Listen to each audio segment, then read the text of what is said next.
Hello and welcome. This is Caravan Salon Dusseldorf, the largest RV show in the world. And today we're going to have a look at one of these Giotti vans, Giotti Line. Now Giotti vans makes Remo look good. Well, I'm exaggerating a bit now. It has improved a lot since Rapido took it over, and this is their smallest, it's their cheapest van, and I'll show you the price. Not that the price says there from 51,300, but by the time you come over here, it's gone up to 56,680. So 541 centimeter long motorhome. Sorry, not a motorhome, it's a camper van. And so it's basic, it does the job. It's a tiny van and it doesn't get much tinier. It doesn't get any tinier than 541. In a van, you can actually stand up in. So stand up in, not only just stand up in, but also it's got one of these. A toilet, a sink, and a messy nylon shower curtain. Now, in my opinion, the best thing to do with this shower curtain is take it out of the vehicle altogether. Just sticks to your body when it gets wet. And then maybe you like the nylon shower curtain sticking to your body when it gets wet. I don't know. Can't say. Oh, there's my identificator hanging around. One drainage point in the shower. Shower's got a sort of it's got bumps on it, which will be handy. Stop you slipping. Here we've got a sink. I'm going to guess that somebody's broken that sink. Let's just find out. Yes, I'm right. It has been broken, but that's not necessarily a fault of Giotti Lines. It does come with a tap, incidentally. They've removed the tap, and I'd also have removed it had I been in their position. I'll show you what else is missing in a short while, and that is a little bit of storage, although it seems to go up in that direction. Maybe the point of that's a pretty good innovation. You open this, and what it is that you're getting falls out, and you catch it. So that saves time. Good idea. Over here, we will find a wardrobe, small wardrobe, and it goes down a bit further down here. So they're making use of the space down there. In fact, they could even take that out and have it come into the fridge down here. And if they did that, when you put your shirt on, it would be already cool enough to wear in hot weather. I'm full of good ideas. Here's a can, 2 burners. It looks really good, these things, of course, when they've got the grills on and when they've got the buttons on, and I do understand the reasons for them taking them off, as I mentioned earlier. Here we have a sink. It comes with a broken cover.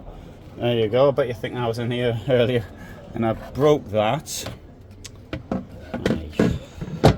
Oh, don't know how anybody could break something. I mean, some things I can understand getting broken, but how that got broken, no idea. And under the kitchen block, we've got some drawers as well. There is the forward-facing bench. That looks pretty good, actually. It's, looks relatively comfortable. I know these things on the whole aren't particularly comfortable to sit on. It's all right for me because I sit cross-legged all the time, so that doesn't bother me. But it does look quite effective. This doesn't really sort of look quite nice. At least I think so.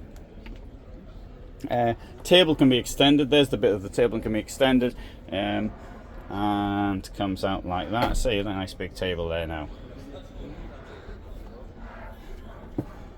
Let's go and have a look at the back. Well, I'll show you this up here as well. So it's that push, so I'll push, and that's the storage up there. That's the score as far as turning things on is concerned. So you can see that we are connected to the mains. The 12 volt is on and the lights are on as well. Let's come outside.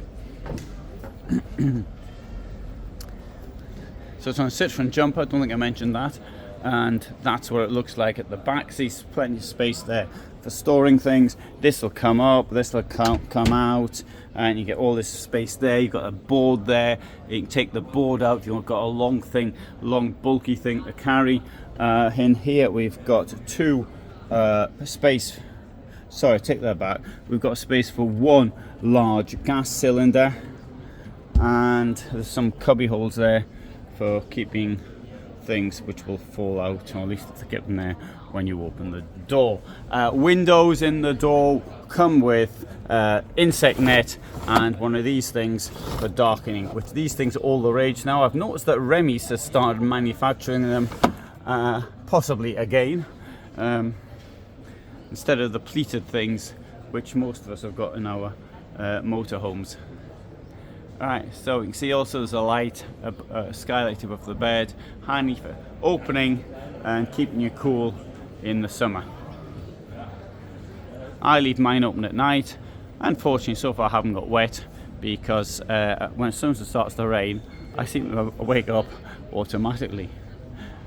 Good, right, so there you go. That is the Giotti Line what's it called?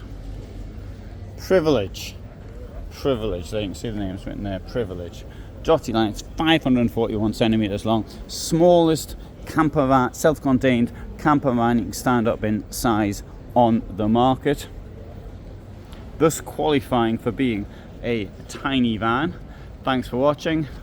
I upload every day at 21:15. This is the largest site on YouTube for motorhomes and camper vans. Now I just want to say a few more words about Giotti Line. I did mention the bad reputation that they had for things like water ingress not being water ingress happening, things like that. Since Rapido acquired the firm around, I can't remember when it was now, but 2020, something like that, things have improved and they do put in quality control, so which they apparently didn't do before. I mention this because Renault is a company which doesn't appear to do much in the way of quality control, and things like water ingress are relatively common with their vehicles, even though there is actually a guarantee that it shouldn't actually happen. With a camper van, you've got less risk of the water getting into your vehicle, of course, than you have with a camper van, where the walls are actually, sorry, for the motorhome, where the walls are actually glued together. Anyway, good. So thanks for being here, and bye from me in Düsseldorf, Germany.